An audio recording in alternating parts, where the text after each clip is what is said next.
A family mocked a mother at a will reading, but her child's secret unveiled a shocking truth, turning scorn into silence in a dramatic showdown. Walked into the room with my shoulders tight and my heartbeat pounding clearly in my chest.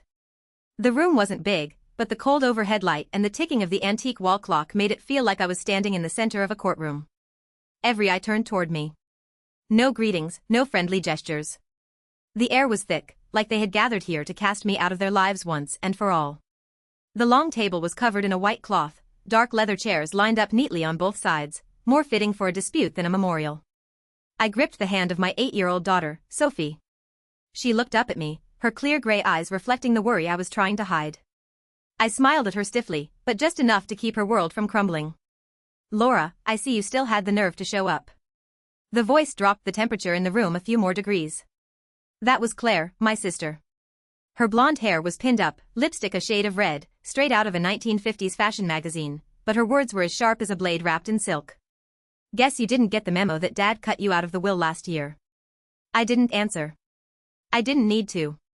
I had expected this reception, though my heart never quite got used to being cast aside by my own blood. I quietly pulled out the chair for Sophie and sat next to her, the only seat left, farthest from the center of the table. At that moment, my Uncle Richard leaned back in his chair and let out a dry laugh like he'd just finished watching a dark comedy. "I thought you'd at least have the decency to stay away," he said without looking at me. "Or are you here to say a final sorry to your father, though it's far too late for that?" Sophie curled inward, her tiny hands clutching the hem of her dress. I laid my hand over hers, gently soothing, but my eyes remained alert, scanning every look from the people around us. Those who once called me niece, sister, daughter. Now they looked at me like a stranger, like my presence alone was an offense to this family. I couldn't remember the last time someone called me sister. Ever since I left the house after my marriage fell apart, I had been erased from every holiday, every phone call, every family story. Claire told the tale of me leaving like it was a stain she had to bear, a burden she had to carry because I abandoned our father. No one asked why. No one cared to know why I left with Sophie when she was just 3 months old, and I hadn't even recovered from my C-section. I looked around the room. Once our father's small library, old photos still hung on the walls, but I was missing from every one. They had cropped me out of the frames and out of memory. Claire was whispering something into her husband's ear, the man who'd never once welcomed me. Next to them sat our cousins, watching like they already knew the ending, just waiting for their happily ever after. The door opened. My father's personal lawyer, Mr. Thompson, stepped in, carrying a brown leather briefcase and a thick file. The sound of his shoes was slow, but certain. He nodded to everyone, but when his eyes met mine, he paused longer, not with sympathy, but consideration. Everyone in the room thought they knew what was coming. They believed I had come to confirm once and for all that I had nothing. No message, no memento, no explanation. But they didn't know I wasn't here to beg. I was here because my daughter had said something to me yesterday. "Mom, if Grandpa still remembers you, you need to know. Let's go." "Okay." And I said yes. Not for my father, for Sophie. Because she deserved to know the truth. Whether it was a long, heavy silence or a surprise no one saw coming, I breathed slowly, still holding Sophie's hand. Across the table, Claire smirked in triumph, but I kept my gaze on Mr. Thompson, who had just placed the briefcase on the table and was beginning to open it. I didn't know what was waiting for me, but somehow I knew this story wasn't over. Claire crossed her legs, arms folded like she was chairing a shareholders' meeting, not her father's will reading. Her tailored gray suit and sparkling wristwatch shimmered under the overhead lights. A silent announcement, she was the chosen one, the rightful heir, the only Peterson name their father still acknowledged. I glanced at Sophie, still sitting quietly beside me, her small hands neatly on her lap, eyes scanning the unfamiliar room. She said nothing, but I could feel the tension in her. The way she tilted slightly toward me, seeking safety, made me squeeze her hand tighter. No matter what anyone in that room believed, I was still Sophie's mother. And if I had to endure being rejected once more, at least this time, I wouldn't go through it alone. "No one needs you here, Laura," Uncle Richard suddenly said. His voice was raspy, like someone who had lived too long on bitterness and cigarettes. "Your father was clear. You're out of the will. You know that, right? Or are you still clinging to some fantasy he'd forgive you?" I didn't answer. I didn't have to. Words like that didn't hit the way they used to. Uncle Richard, like many in that room, clung to an old image of me. Laura the weak. Laura the defiant. Laura, who walked out on the family for a marriage Dad never approved of. They didn't know or didn't want to know that the man I once loved was gone, leaving me alone with a baby and sleepless nights at my desk job. I didn't leave to betray. I left to survive. Beside him sat Aunt Margaret, a woman who hadn't called me once in a decade, but sent birthday cards to Claire every year. She looked at me, eyes narrowing, not with anger, not with disgust, but pity. Cold, sharp pity that cut deeper than any insult. I turned away, determined not to let that gaze burn into my mind. Some people really don't know shame, Claire said, her voice calm but calculated. Why are you here, Laura? To hear the lawyer confirm again that Dad erased you from his life? I lifted my head and looked straight at her. I'm here because I have every right to be. Whether you like it or not, I'm still his daughter. The room went still for a beat. A few people glanced at one another like they'd just been splashed with cold water. My response wasn't loud, wasn't angry, but clear enough for them to understand. I wasn't here to beg. I was here because I belonged. I sat in silence, listening to the wind slip through the window crack, mixing with a soft scratch of fountain pen on paper. As Mr. Thompson flipped through his notes, everyone waited, not to remember, but to confirm positions, shares, entitlements. It felt like a private auction where people were valued by loyalty and how well they played their roles. A soft chuckle came from the left side of the table. It was Thomas, my cousin, the one who once built sandcastles with me on Cape Cod when I was 10. Now laughing like I was the family's running joke. Still think you have a chance? He muttered, just loud enough for Sophie to hear. She turned to me, her little face suddenly steely. It wasn't fear I saw. It was disappointment. Not in me, but in the world. She was beginning to see more clearly. Sophie, I whispered, gently brushing her hair. It's okay. Just stay with me. All right. She nodded, lips pressed tightly. She was stronger than her 8 years. And I knew if there was any reason I hadn't fallen apart in front of those eyes, it was because of her. At the head of the table, Mr. Thompson tapped his pen lightly against the folder. His calm voice filled the room. If everyone is ready, I'd like to begin. Everyone straightened up.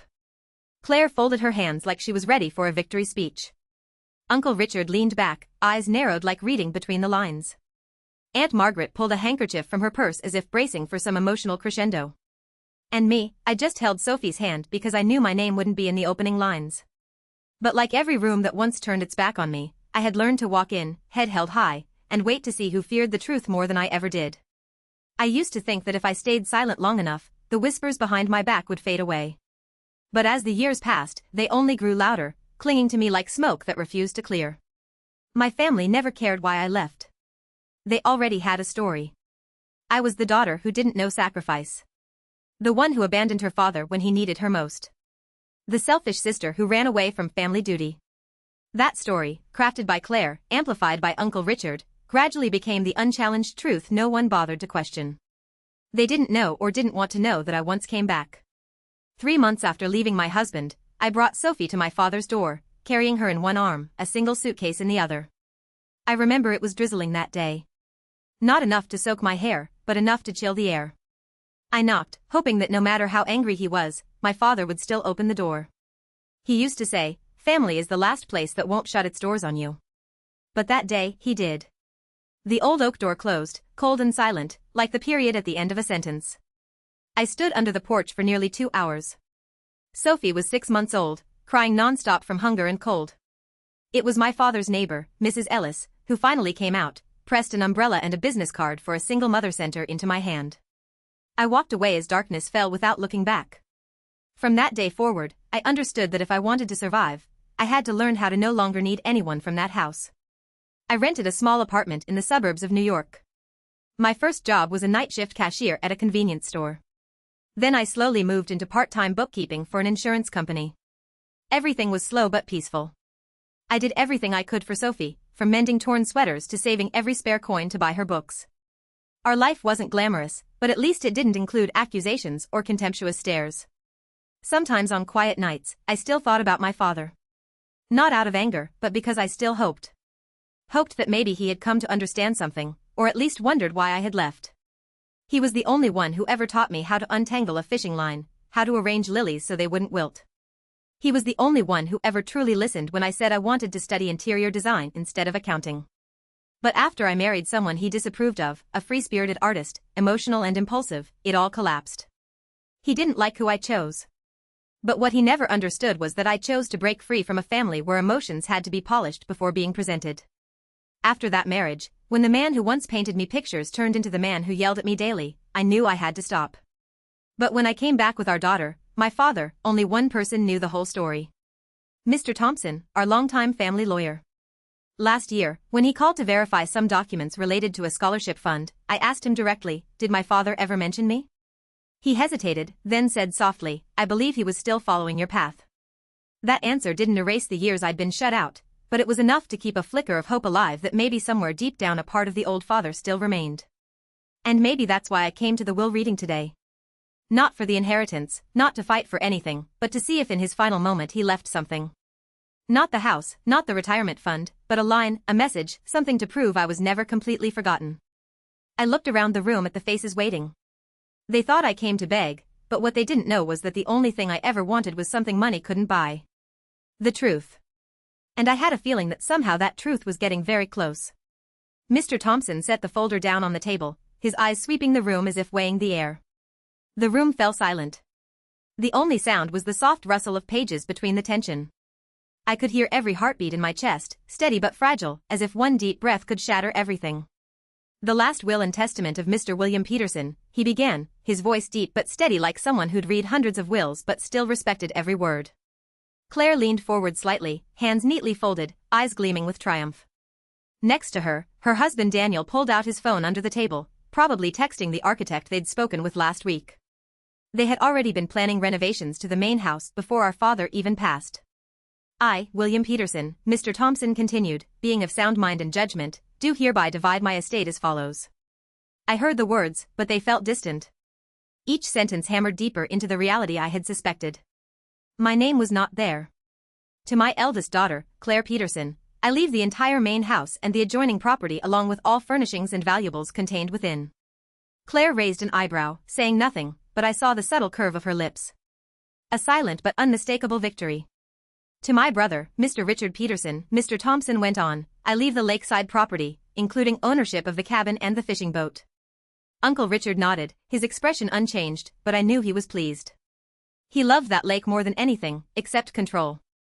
"To my nephew, Thomas," Mr. Thompson paused to flip a page, "I leave the vintage car collection along with all titles and related accessories."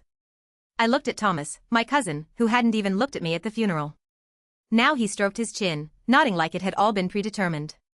I said nothing, but each word, each sentence was confirming what I had braced myself for. I had no place in this will. Not even a line, not a note, not a goodbye. And then the line came like a clean cut slicing through what little hope remained. And as previously stated, Mr. Thompson slowed his reading, "My youngest daughter, Laura Peterson, shall receive no portion of this estate." The room went dead quiet. No one spoke right away, but a heartbeat later, Claire let out a soft snort of laughter. "Told you," she whispered to Daniel, but loud enough for me to hear. Uncle Richard shook his head, casting a look of mock pity toward me.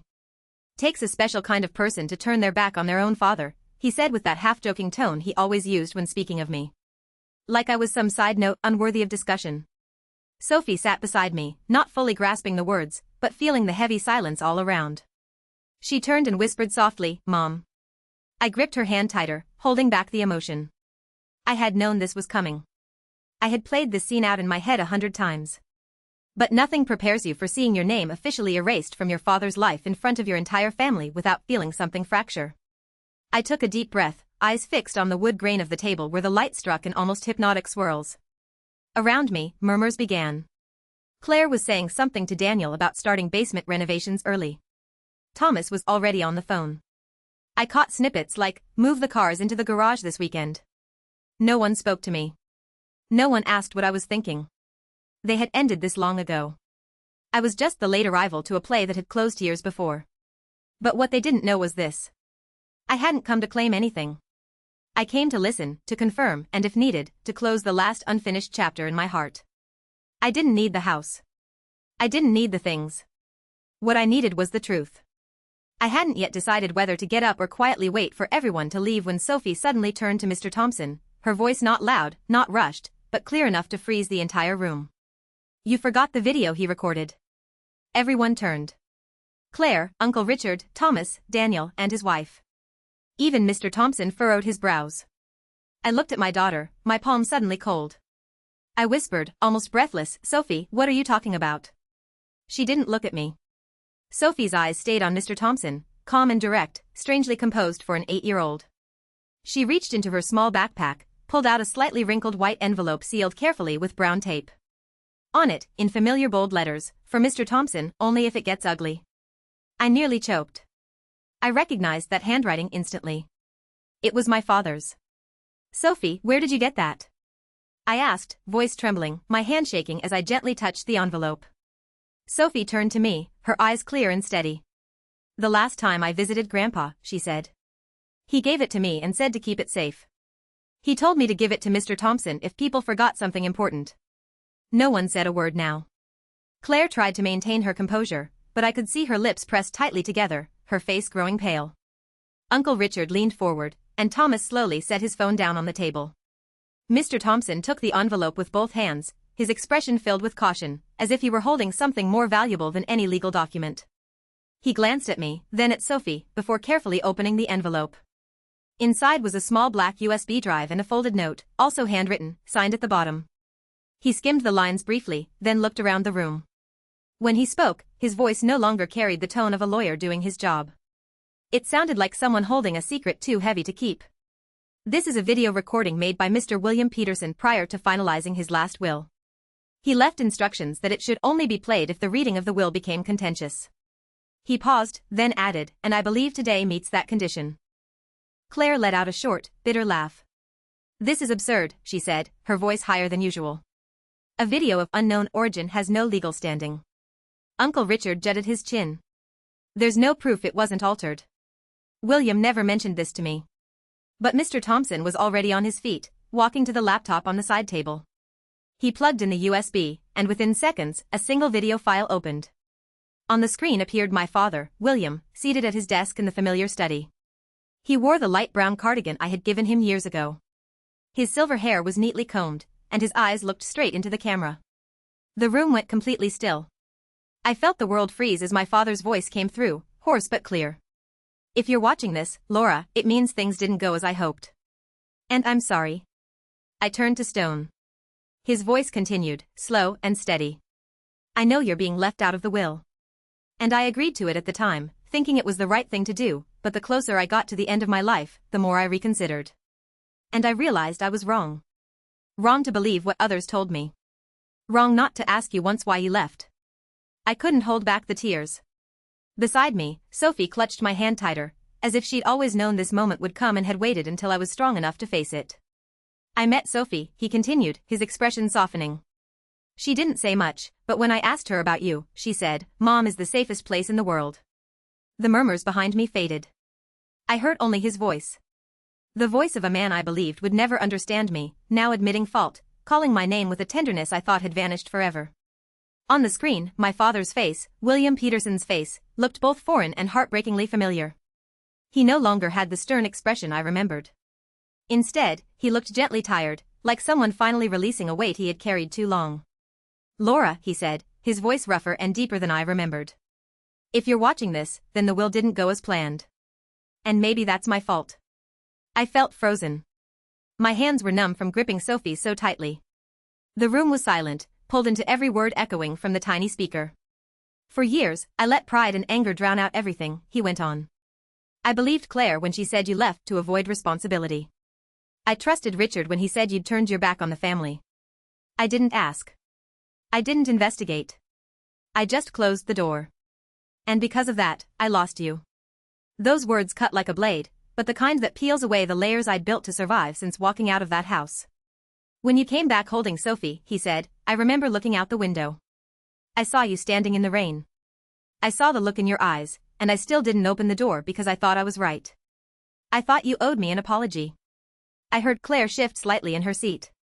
Daniel lowered his head. Uncle Richard crossed his arms, his lips pressed into a hard line. They were trying to stay composed, but none of them could ignore the truth unraveling in my father's voice. "And now looking back," he continued, staring straight into the camera like he was speaking directly to me, "I see it clearly. You were the bravest one in this family. You left when there was no other choice. You protected your daughter. You stood on your own after everyone turned away. You didn't come back for money. You came back because you deserved to hear what I should have said a long time ago. I couldn't stop the tears. They fell silently, not in a rush, but steady, like every year of pain was finally being washed away. I'm proud of you, Laura, he said, his voice dropping low, thick with remorse. And I'm sorry. I'm sorry for making you believe you weren't enough, weren't worthy, weren't loved. The truth is, you made it through all of it with your heart intact. Sophie looked up at me, her clear eyes pulling at something deep in my chest. I wanted to hold her close and cry, but I stayed still. My father wasn't done. And because of that, he said, I revised my will. One final version sent directly to Mr. Thompson, fully executed and legally binding. I leave this entire house to you, Laura, along with my savings account, retirement stocks, and a scholarship fund for Sophie. I want her to have the chances you didn't. I heard someone inhale sharply. Maybe Thomas, maybe Claire. Uncle Richard leaned forward, clearly about to object, but Mr. Thompson raised a hand to keep him quiet. I know this will upset some people, my father said, as though reading their reactions through time. But I'm not doing this for fairness. I'm doing this for truth. And the truth is, you deserve every good thing I can leave behind. The screen began to fade to black, but before it disappeared, he looked into the lens one last time, his gaze softening, exactly like the way he used to look at me when I was little and scared of summer storms. You are my daughter, he said gently. And I love you. I always have. I just didn't know how to show it. Live well for yourself and for your daughter. Don't let them take your heart again. The screen went dark. No music, no effects, just silence, deep and heavy, like a final confession. I sat there, still clutching Sophie's hand. Inside me was a storm, not of rage or regret, but of something I hadn't let myself believe in for years. My father had heard, my father had seen, and in the end, my father chose me. The room sat in thick silence after the screen went black. No one moved. No one breathed too loudly. Everyone seemed frozen between two worlds, one filled with the cold calculations they'd just been discussing, and the other where the truth had just thundered in like an unexpected winter storm. Claire was the first to break the silence. Her chair scraped back suddenly, screeching across the floor. Her face was pale, but her eyes still clung to the last shreds of pride. No, no way, she said, her voice shaking, but clipped. He never changed the will. I took care of him. I was with him until the very end. No one replied. Daniel stood up more slowly, trying to place a hand on her shoulder to calm her, but Claire shoved him off without a word. She stormed toward the door without even glancing at me. The door slammed shut behind her, leaving behind a cold emptiness in the space where she had been. I didn't feel triumphant, just quiet. Uncle Richard, still seated, stared at the USB as if it were something that could bend reality. He turned to Mr. Thompson, voice low and tense. How do I know that video was real? He could have recorded it before he started losing his mind. Mr. Thompson calmly sat back down, both hands resting lightly on the table. The video was recorded 2 weeks before Mr. William passed away. It is time-stamped and legally notarized. Additionally, I was present when he signed the revised final will. Uncle Richard clenched his jaw, clearly trying to find an angle to argue, but there was nothing to hold on to. Everything was legal. Every word my father had spoken in the video, and every portion of the estate that had been reassigned, had been thoroughly processed within the bounds of the law. It was strange that a man like him, so quiet, so disciplined, chose to end it all with such a dramatic twist. Thomas, my cousin, who had once looked at me with thinly veiled contempt when I walked in, now sat frozen like a statue. I glanced over at him and saw his face caught in a storm of emotion, part disbelief, part confusion, that my father, the man they all assumed had taken their side, had ultimately chosen mine. I didn't think he'd actually do it, Thomas mumbled, unsure who he was speaking to. Then he stood, grabbed his coat, and quietly left the room. No one stopped him. A few other relatives followed. No comments, no farewells, just silent backs walking away, leaving behind empty chairs like quiet witnesses to a truth that could no longer be denied. I stayed seated, still holding Sophie's hand. She didn't say anything, but I could feel her relief. She'd held on to this secret longer than I realized, and now she could finally exhale. Only the three of us remained in the wide room, me, Sophie, and Mr. Thompson. Mr. Thompson gently closed the folder, his voice deeper now and softer. The revised will is going to be sent to each involved party along with documents confirming its legal validity. There will be some paperwork to sign, but everything is already arranged. I nodded, unable to find any words. I thought I'd feel pain or anger or the urge to scream at the world for all the years I was left behind. But I didn't. What I felt was peace. Not the hollow kind of silence I used to endure during long nights in that cramped apartment while Sophie cried. Not the awkward hush at family gatherings where no one spoke to me. This was a quietness filled with resolution, the kind that only arrives when the truth finally speaks. I looked around the room where my father once wrote meticulous notes, fixed the old wall clock, folded paper airplanes for me when I was little. This room, which I thought no longer belonged to me, had opened its doors again. This time, not to shut me out, but to welcome me back. "Thank you," I said to Mr. Thompson, my voice soft but firm. Not just for doing the right thing, but for listening to him. He offered a faint smile, stood up, and left the room with footsteps as light as the change that had just taken place. Sophie looked at me, her eyes shimmering with something I hadn't yet put into words. Maybe pride, maybe relief, or maybe a new kind of belief that no matter how long it takes, the truth always finds its way. The room now held just the two of us, me and Sophie. The late afternoon sunlight streamed through the large window, casting a golden hue across the wooden floor, warming a space that once felt unbearably cold. I stayed seated as if my mind hadn't yet caught up to everything that had just happened. I had been given the house, once a place of rejection. The savings account, the college fund for Sophie, the entire estate everyone believed would go to Claire was now mine. But what I walked away with from that reading was worth far more than property. It was recognition. "The revised will goes into effect immediately," Mr. Thompson confirmed once more, noticing I hadn't spoken. "If you need any legal assistance, I'm here to help." I nodded, managing a faint smile in place of words. But my throat was tight. All my life, I had longed to hear one simple thing from my father, that he believed in me, that I was worthy of love. And now I had that, not in words alone, but in undeniable action, a video, an apology, a rewritten will. All of it was my father's way of saying, "I saw you." I looked down at Sophie. She was still sitting quietly, her small hand in mine, her wide eyes taking in the dust-laced corners of the room, like she was trying to remember every detail. "You did good, Sophie," I whispered, my voice trembling with emotion. "Thank you." She tilted her head and smiled. "I just wanted you to hear him." I brushed her hair gently. "You kept a really big secret." Sophie nodded proudly. "He said to wait for the right moment. I thought today was it." I couldn't help but laugh through my tears. My daughter, just 8 years old, small and silent, had carried an entire truth for months, only to bring it into the light when no one could deny it anymore. Not Claire, not Uncle Richard. No one could take that truth from her now. I stood up, the weight on my shoulders falling away. No more shame, no more fear or second-guessing. I moved slowly across the room, glancing at each chair, remembering every look that once held contempt. Now those eyes were gone, leaving behind a silence big enough to echo the truth. As we stepped outside the grand doors, the setting sun bathed the stone steps in gold. A cool breeze passed by, and I shivered, not from cold rejection, but from the gentleness of spring's first wind, a breeze that hinted at something new. I paused at the top of the steps, gazing at the house that had once only symbolized pain. Today, it was no longer a place I'd been cast out of. It was where my father called me home through his final will and his final words. "Do you want to see Grandpa's room?" I asked Sophie. She squeezed my hand, eyes sparkling. "Do you?" I thought for a moment, then nodded. "Yeah, but not today. Today, I just want to go home with you." We stepped off the porch together. I looked back once more, then exhaled deeply. Everything that needed to be said, he had said. Everything that needed to be done, he had done.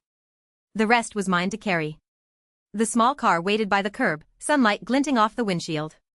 I opened the door for Sophie, and she climbed in with a lightness that said she had laid down a heavy burden. I walked around to the driver's side and slid into my seat. As the engine turned over, I caught a glimpse of myself in the rearview mirror, my eyes still misty, but no longer sad, steady, free. I once walked away from that house in tears and loneliness. Today, I walked away with my daughter, the truth behind me and the future ahead. And for the first time in years, I didn't feel like the one left behind. I was the one who had been seen. And finally, I could just be me. No more proving required. From someone cast aside by her family, Laura journeyed through pain and silence to reclaim herself and the truth. Her father's long overdue acknowledgement wasn't just a gift. It was proof that strength and dignity are never in vain. In real life, Laura's story reminds us, even when misunderstood or rejected, your worth isn't defined by momentary approval, but by your courage to live honestly. Love yourself and trust that truth will one day rise.